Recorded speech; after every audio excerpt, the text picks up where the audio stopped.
katakan we are following the three-phase theory, yeah? Yeah. And then it's one by one by one. Your meaning dia.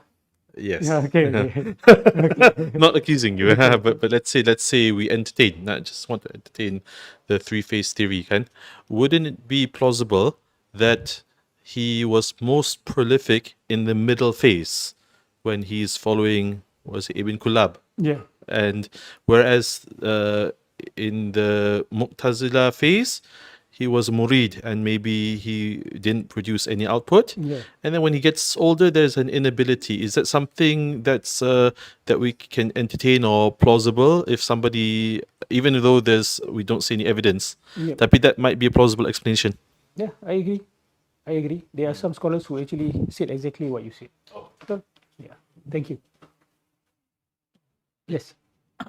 Sebab saya dah cerita pasal Wahabi dan apa ni, geng-geng Salaf ni, mereka yang pelopor kepada fitnah kepada apa ni, Abu Hasan Asy'ari, Imam Abu Hasan Asy'ari. Lepas tu mengatakan statement-statement yang statement-statement yang Ustaz bahaskan ni lah. Adakah mereka ni golongan yang tak jujur dengan ilmu? Saya tak nak kata diorang fitnah. Saya suspect mereka pun jumpa teks-teks ni. Dan mereka nampak macam, ni tak boleh aku nak reconcile dengan Asy'ariyah punya mazhab ni. Saya suspect ini adalah kekurangan daripada diri mereka sendiri. Yang menganggap bahawa ini bukan jalan Asy'ariyah. Tapi seperti yang saya jelaskan, dia sebenarnya boleh. Kalau kita ambil pun ibanah yang ada hari ini, boleh untuk reconcile. Contoh, Ya Sakinas Sama. Allah, wahai Allah yang tinggal di langit. Tapi dalam buku yang sama kata Allah tidak bertempat. So, kalau kita ambil dua-dua sebagai sahih, kita akan ambil Ya Sakinas Sama tu dan kita akan memahaminya berdasarkan statement Allah tidak bertempat. Sebab dua-dua statement dia buat. Yang didakwa, ditulis oleh Imam Abu Hasan Asy'ari. Dan dalam doa, people use poetic language. Kita nampak dalam doa-doa Nabi SAW, banyak poetic languages you cannot take it literally. Okay? Tapi bila Imam Abu Hasan Asy'ari kata, Allah tidak berada pada tempat, itu kalam yang clear. Kalam yang muhkam. That's a teaching language. Contoh, saya mengajar ni kan. Awak ambil kalam saya yang sekarang ni atau nanti lepas kita lepak-lepak, kita makan-makan, saya tengah baca poem, awak kata, tapi Ustaz kata, aku melihat Allah pada segala-galanya. Ustaz ni dah jadi wujudi dah ni. Awak akan ambil yang tu ke? Atau awak akan ambil yang saya punya kritikan kepada Ibn Arabi, saya punya kritikan ilmiah? Mana kita akan ambil? Itu pun manhaj tu, metodologi tu. Kita ambil kalam orang itu, dia tulis pada setting ilmiah, bukan pada setting santai. Setting santai mesti menjadi mahkum ataupun muhkam alaihi, yang dihakimi ke atasnya. Setting ilmiah tu mesti menjadi hakim. Bukan ambil nukil. Sebab tu kan kita dengar orang murid-murid kadang-kadang cakap ni. Itulah, tu yang dia cakap dalam kelas. Tapi dia cakap aku lain lah. Bila kita tengah drive, dia cakap benda lain. Belakang di sisi lain. Padahal dia tak faham kadang-kadang. Bukan dia cakap benda lain. Tapi dia bukan dalam setting ilmu. Dia akan menggunakan bahasa yang tidak ketat.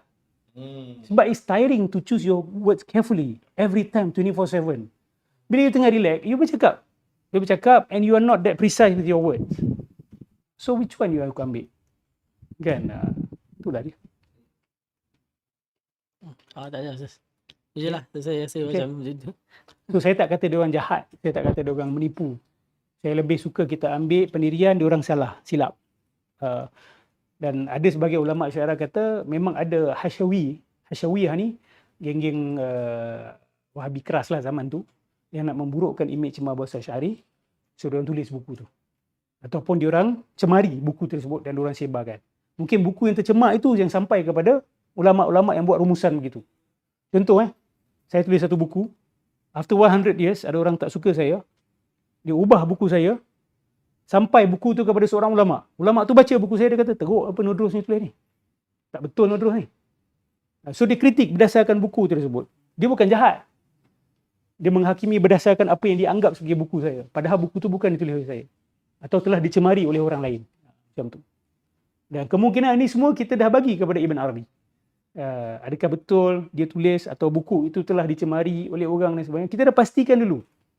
Dan bila kita menghakimi kitab Fususul Hikam itu, kita nak pastikan betul ke Ini adalah manuskrip yang sahih yang ditulis oleh Ibn Arabi. Macam mana kita nak buktikan? Cek, ada manuskrip tak? Tulisan tangan Ibn Arabi sendiri. Ada. Ada manuskrip yang ditulis oleh anak-anak murid dia sendiri. Ada. Bukan setakat itu. Dia ada tulis nama yang hadir majlis dia. So kita boleh cek siapa lagi murid-murid dia, cek manuskrip dia orang pula. Bila cek corroborated, lepas tu cek syarah-syarah. Syarah-syarah tu semua sepakat. Memang dia tulis. So, dah tak boleh nak deny dah.